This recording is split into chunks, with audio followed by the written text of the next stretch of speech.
আমিও যেটা বলেছি যে আমি ছাত্রলীগের কর্মী ছিলাম না, শুধু ছোটোখাটো একটা নেতাও ছিলাম, হলের পোস্টেড ছিলাম। আর আমি বিভিন্ন প্রোগ্রামে গিয়েছি, আমি দেখেছি নেত্রীকে ঢাকা মেডিকেল যখন বার্ন ইউনিটে বিএনপির আন্দোলনের সময় যখন আছে বিভিন্ন অকারেন্সগুলো ওঠে তখন তিনি গিয়েছেন। আমরা রাস্তার পাশে দাঁড়িয়েছি, তাকে দেখেছি গাড়ির কালো গ্লাস থেকে স্পষ্ট দেখতে পারিনি, টিভিতে দেখেছি। আর আজকে দেখার পরে আমি অনেকক্ষণ চেয়ে রয়েছি। আমি 2.5 বছর বয়সে আমার মা মারা যায়, আর আমার ছোটো আজকে এখানে এসেছে, ওর বয়স ছিল তখন 1 বছর। আমার মায়ের এটা আমি যতটুকু মনে করতে পারি আমি সেটা খুঁজে পেয়েছিলাম আমার প্রাইমারির একজন শিক্ষিকার মধ্যে, আমি যেই প্রাইমারিতে পড়েছি।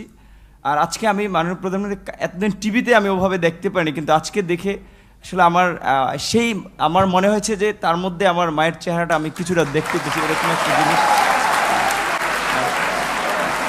হচ্ছে। সেজন্য অনেকে আসলে বিভিন্ন উপাধিতে বলে থাকেন। আর আমরা একটা জিনিস দেখেছি যে আসলে তিনি প্রধানমন্ত্রী হিসেবেও, আমি বলবো না তিনি প্রধানমন্ত্রী, তিনি সবার প্রধানমন্ত্রী, তারপরেও তার কিছু স্পেশাল আসলে ক্যারেক্টার যেটা আমরা দেখেছি যে কখনো ছোট শিশুকে কোলে নিয়ে মানে একদম সিম্পল একজন যে নারীর যে ভূমিকা সেই ভূমিকা অবতীর্ণ।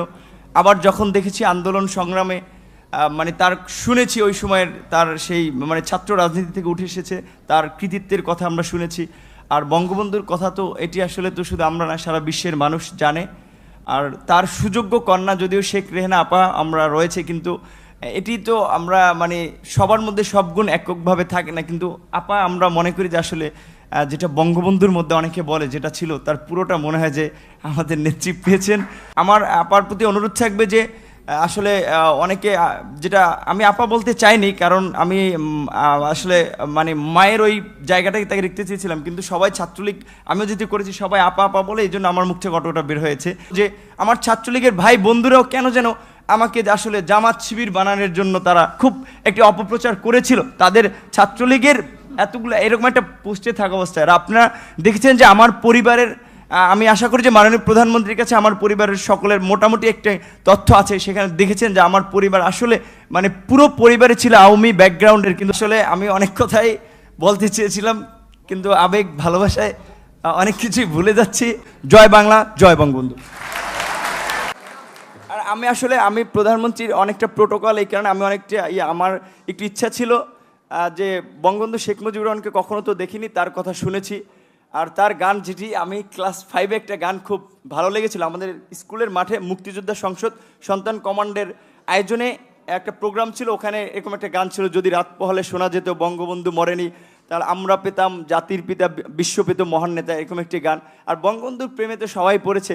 আর আমার যেহেতু আমি বলেছি আমার মাকে আমি সেই 2.5 বছর বয়সে হারিয়েছি, আমাদের প্রথমে আমার ইচ্ছা ছিল যে আমি মাননীয় প্রধানমন্ত্রীকে, যেমন ভারতের নরেন্দ্র মোদী আমরা দেখেছিলাম মাননীয় প্রধানমন্ত্রী যখন গিয়েছেন কোনো রকম প্রোটোকল ব্রেক করেই তিনি তাকে ওয়েলকাম জানিয়েছিল, আমার একটা ইচ্ছা ছিল তাকে মানে একদম ঝটিকা আগে তাকে সালাম করাটা। কিন্তু আমি ভাবছি তার পিছনে যেহেতু তার নিরাপত্তা রক্ষীরা রয়েছে সেটা বিঘ্ন ঘটবে কিনা, এই জন্য আমি যাইনি। আমি একটু মাননীয় প্রধানমন্ত্রী আপনাকে একটু, যেহেতু আমার মা নাই, আমি বলেছি আমার সেই মাতৃত্বের ছায়াটা আমি দুজনের ব্যক্তির মধ্যে খুঁজে পেয়েছি, সেটা আমার শিক্ষিকা এবং হচ্ছে আপনি।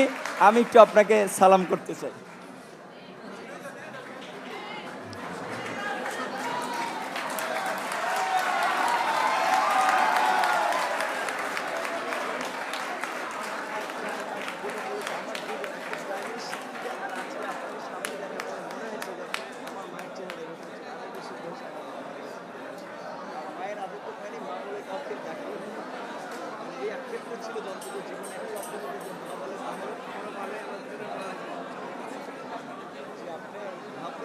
ছিল আপনি আমার এই গুরু বয়সে